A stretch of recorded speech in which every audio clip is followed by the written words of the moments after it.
Israel's main political parties have decided to ignore the issues of peace and security in the current election campaign.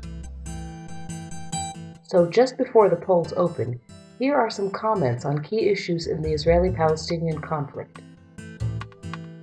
Did you ever stop to ask yourself why Netanyahu's government, and possibly the next government, don't have a partner on the Palestinian side?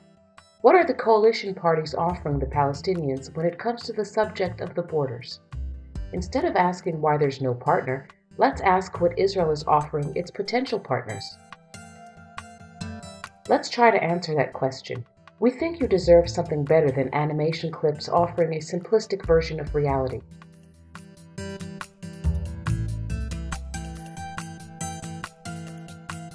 Instead, let's look at some maps and figures. A bit more complex for sure, but that way we can describe things the way they really are. When people claim to sum up the whole conflict in black and white terms, the solutions they offer are also superficial and imaginary. The Israeli-Palestinian conflict is long and deep.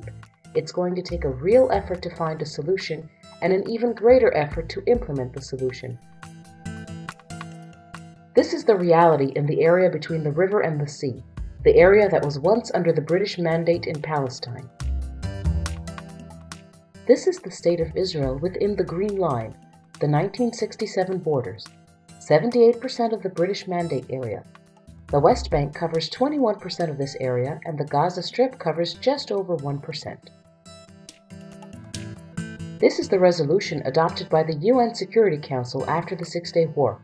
All sides accepted the resolution: the international community, the Arabs, and Israel. Resolution 242 is the basis of the peace process between Israel and the Arab world, including the Palestinians. Resolution 242 was the basis for Israel's peace treaties with Egypt and Jordan and for the Oslo Accords with the Palestinians. 45 years later, Israel built over 150 settlements for Israelis in the West Bank and Gaza Strip. Today, over 500,000 Israelis live over the Green Line. So how do the coalition parties suggest dividing the land?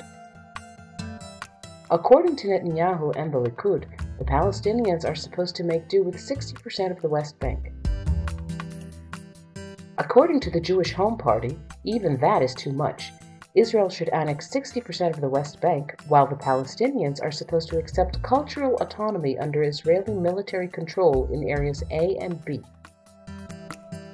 Israel Beitenu wants to transfer Arab communities close to the Green Line from Israel to Palestine. And although their slogans have been banned, some people even claim that Israel should revoke the Israeli citizenship of its Arab citizens. And some others argue that all the Palestinians and Israeli Arabs must see their future in Jordan. Does anyone imagine that we're going to find a partner for any of these plans? And not just among the Palestinians, but in the Arab world or the international community? The Palestinians enjoy overwhelming support for a state within the 1967 borders. What possible reason would they have to sign up for any of these unrealistic plans? And if they don't sign up, does anyone imagine that they and the Arab world will just sit back and let Israel implement these proposals? But there is a realistic alternative. It's not easy, and it needs a real effort on all sides. We need to accept the 1967 borders, but to agree on a land swap that will let most of the Israelis who live over the Green Line remain in their homes under Israeli sovereignty. In 2008, for example, Olmert proposed this solution at Annapolis.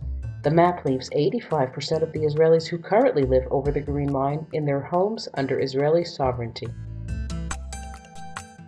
Meanwhile, Abu Mazen presented a map that would leave 75% of the Israelis over the Green Line in their homes. All that remains is to find a way to bridge the small gap between these two proposals. So just before the polls open, what way forward seems realistic? Which map serves Israel's interest? This one? Or this one, which protects Israel as a Jewish and democratic state, a state that respects the decision of the international community and is a full member of the family of nations?